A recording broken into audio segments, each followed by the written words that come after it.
Since Osama bin Laden was killed on Sunday night, global oil prices have been down, which is always the weirdest possible lens for looking at geopolitical events, right? But in this case, it is a very clear lens. Look at this, quote, "The only action in oil prices this week has been down, and Thursday's plunge was being viewed by some as the knockout blow."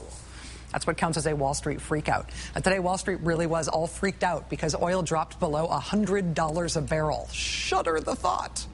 Just for reference, for perspective, the day before 9/11, on September 10th, 2001, the price of a barrel of oil was $27 and change. People were panicking back then. Wall Street was panicking back then about the possibility of oil prices surging toward $30 a barrel. You know, if oil went to $30 a barrel right now, we would give that barrel a ticker tape parade down Broadway. We would give that barrel the key to the city. The Nobel Prize-winning economist Joseph Stiglitz was here on this show last night. We invited him here to talk about how much declaring a war on terror after 9/11 changed us as a country in terms of our economy. How much different we are, right, since 9/11 than we were before 9/11. And the cost of a barrel of oil and how much we spend on energy that we wouldn't be spending if the price was less. That cost is one incredibly dramatic way of seeing how different America is since 9/11. Look at this. This is oil prices. This is the price of a barrel of oil in the 15 years before 9/11. A little spike there you can see in the early 90s for Gulf War I, but basically pretty steady, right?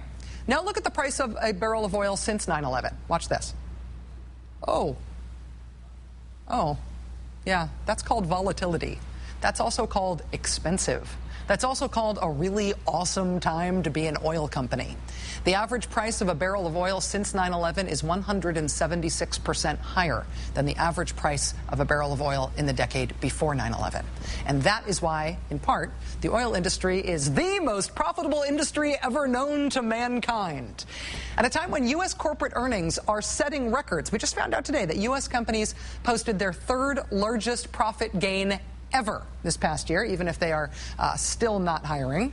At a time when corporate America is really cleaning up, the oil companies are still in a league of their own. Two of the top three most profitable companies on the Fortune 500 list out today are oil companies. ExxonMobil is the most profitable company in the country. Chevron is not far behind at number 3.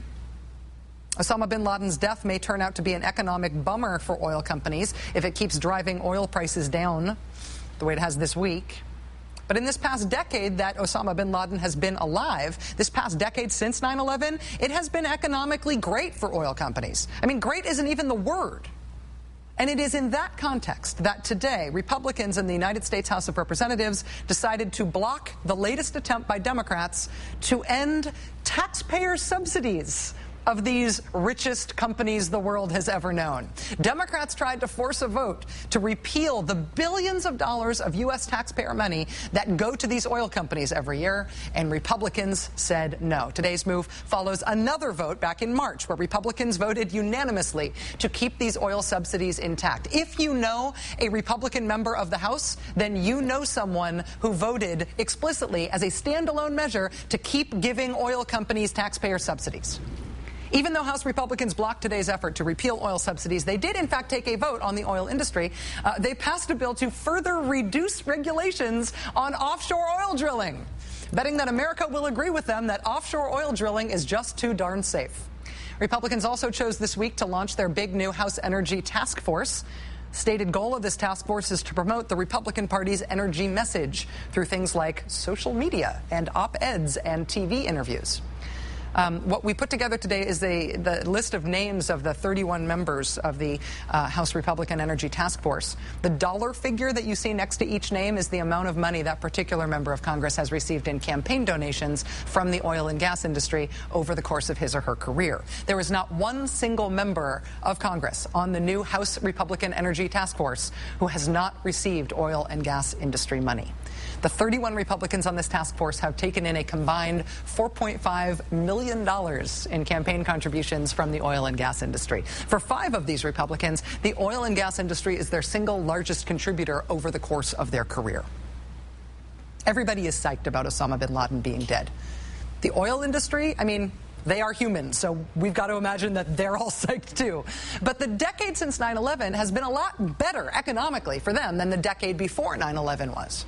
So if they're worried that this week's trend is going to continue, if they're worried that this means a return to otherworldly pre-9/11 profits instead of super galactic post-9/11 profits, then House Republicans moved this week to assure them that they'll always be there for them, to hug it out, reassure them, keep everything going the way it has been. They'll be quietly hugging it out with them to reassure them, hoping the rest of us do not bother to notice because we're too distracted with the really big news in the world.